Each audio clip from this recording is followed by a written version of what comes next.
Nakhatrana police station में 3 तारीख को रात को 8:30 बजे नखत्राणा तालुका के मरू गांव के निवासी राजेश पुंजा भाई आए और उन्होंने बताया कि उनका जो भाई है रमेश पुंजा भाई, वो एक दिन पहले यानी कि 2 दिसंबर को रात को 9 बजे के आसपास ये कहकर घर से निकला कि वो अपने मित्रों के साथ बैठने के लिए जा रहा है, और तब से अब तक यानी कि उस बात को 20 घंटे हो गए थे, लौटा नहीं है। तुरंत इसकी नोंद लेते हुए नखत्राणा पुलिस स्टेशन में नखत्राणा पुलिस की टीम के द्वारा इस मामले को गंभीर मामला समझते हुए गुम नोंद रजिस्टर की गई, चाणक्य रजिस्टर की गई, और उसके पश्चात उसकी शोध खोज के प्रयास शुरू हुए। प्रयासों के दौरान गांव में जो रमेश पुंजा भाई है, जो गुम थनार व्यक्ति था, उसके मित्रों के साथ, अन्य लोगों के साथ संबंधों की तपास की गई। ह्यूमन सोर्सेस के थ्रू, ह्यूमन इंटेलिजेंस के थ्रू और टेक्निकल इंटेलिजेंस के थ्रू लगातार प्रयास किए गए, और लगातार प्रयास करने का परिणाम हमें प्राप्त हुआ, जानकारी प्राप्त हुई। लगातार इंट्रोगेशन करने के कारण रमेश पुंजा भाई का मित्र, जिनसे रमेश का मोबाइल फ़ोन भी रिकवर नखत्राणा पुलिस ने किया, उसने वारंवार इंट्रोगेशन के पश्चात एक कबूलनामा प्रस्तुत किया, जिसके अनुसार किशोर और रमेश ये दोनों के बीच में एक महिला के साथ संबंधों को लेकर के आपसी तनाव पहले से चल रहा था। रमेश के एक महिला के साथ संबंध थे, इसकी जानकारी किशोर को प्राप्त हुई तो किशोर ने भी उस महिला के साथ संबंध रखने का प्रयास किया, और उस महिला ने किशोर को इंस्टाग्राम पर ब्लॉक कर दिया। इस बात का मन दुख रखते हुए रमेश और किशोर में झगड़ा हुआ कुछ दिन पहले, और उसमें बाद में आपस में बातचीत के द्वारा समाधान हुआ और दोनों साथ में फिर से मित्र के रूप में रहने लगे। लेकिन किशोर कहीं न कहीं इस बात से लगातार प्रभावित था, और उसने 2 तारीख को अपने कपास की जो फसल थी उसका बेचान करके रमेश को अपने खेत में भोजन के लिए आमंत्रित किया। आमंत्रण पाकर रमेश और किशोर दोनों मोटरसाइकिल पर रात को 9 बजे के आसपास किशोर की वाड़ी में जाने के लिए रवाना हुए, और रास्ते में उनको विनय उर्फे सुमित, जो मरुगाई निवासी है, वो भी उनका मित्र है, वो मिला, और उसको भी वो अपने साथ में वाड़ी पर ले गए। वाड़ी पर जाने के बाद में रमेश और किशोर में एक बार फिर से महिला को लेकर के बातचीत शुरू हुई, और आपस में झगड़ा बढ़ गया, जिसके चलते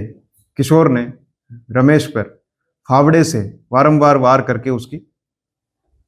वाड़ी में ही हत्या कर दी। हत्या के पश्चात जो हकीकत किशोर ने बताई वो इस प्रकार है कि उसने मर्डर के पश्चात सारे पुरावाओं को और डेड बॉडी पुलिस को ना मिले, इसके लिए कुछ प्रयास किए। उसने सबसे पहले तो कुल्हाड़ी और धारिया की मदद से रमेश के शरीर से उसका सर अलग किया, और उस सर को वाड़ी के ही 1 नंबर के बोरवेल में डाल दिया और उसके ऊपर पत्थर डाल दिया। इसके पश्चात रमेश के दोनों हाथ अलग किए और दोनों हाथों को दूसरे नंबर के बोरवेल में डाला, और रमेश की चप्पल को भी उस बोरवेल में डाल दिया। तीसरे नंबर के जो बोरवेल था उसमें उसने कुल्हाड़ी और धारिया को एक थैली में डाल करके उसमें डाल दिया, और उसमें भी उसने पत्थर डाल दिए। इसके पश्चात एक जूना कुआं जो गांव में था, उसमें भी उसने वहां जो माटी थी, जो वहां पे लोही लग गया था मर्डर के स्थान पर, उस लोहे मतलब जो खून था वहां पे, वो खून से भरी मिट्टी को एक बैग में डाल करके वो जूने कुएं में उस बैग के साथ उसको डाल दिया, ताकि पुलिस को भविष्य में पुरावा ना मिल सके। इसके अलावा उसने जो रमेश का शरीर था उसको वाड़ी में ही 174 सेंटीमीटर लंबाई का और लगभग 2 से 2.5 फीट की गहराई का गड्ढा खोद करके उसमें प्लास्टिक की थैली में डाल करके उसमें माटी डाल दी, इसके पश्चात रमेश ने, जब पुलिस 3 तारीख को रजिस्टर करने के बाद 4 तारीख को लगातार उसको ढूंढने का प्रयास कर रही थी रमेश को, तो किशोर ने रमेश का फोन पुलिस को रजू किया और पुलिस को गलत दिशा में दौड़ाने का भी प्रयास किया। लेकिन किशोर की ये इंट्रोगेशन के पश्चात जो डिटेल्स प्राप्त हुई, वो डिटेल्स के बाद में कल नखत्राणा पुलिस स्टेशन जो लोकेशंस किशोर ने बताई थी उसकी वाड़ी में गई और वहां पर जाकर के सभी बोरवेल से और ये प्लेस ऑफ ऑफेंस से रमेश का धड़ भी बरामद किया है। बोरवेल से हाथ, चप्पल,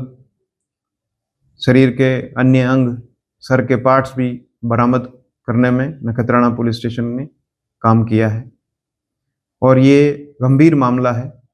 इसकी तपास भी इसी गंभीरता से नखत्राणा पुलिस स्टेशन की टीम द्वारा की जाएगी।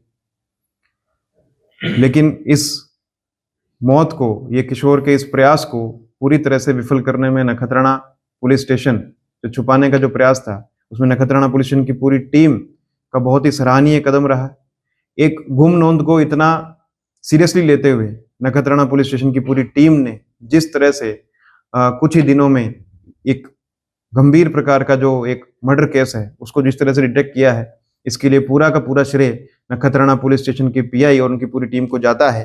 तो नखत्राणा पुलिस स्टेशन के हमारे जो टीम है, जिन्होंने इस केस में रात दिन एक करके इसको डिटेक्ट किया है, उसमें नखत्राणा पुलिस स्टेशन के हाल ही में डीजीपी डिस्क से सम्मानित हमारे पीआई एम मकवाणा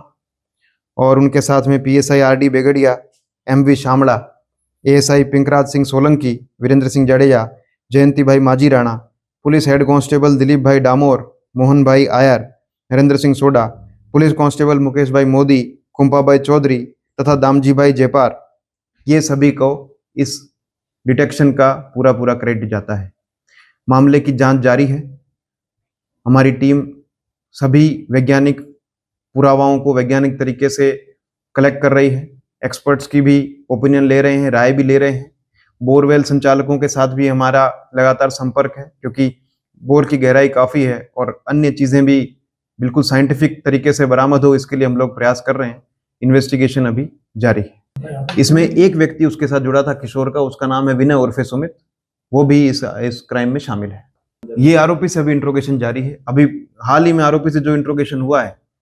उसमें हमारी प्रायोरिटी यही है कि आरोपी जो हकीकत बता रहा है उस प्लेस पर जाकर के हम वो चीजें पहले बरामद कर लें। डिटेल इंट्रोगेशन अभी हमारा उसका बाकी है, वो भी हम लोग करेंगे।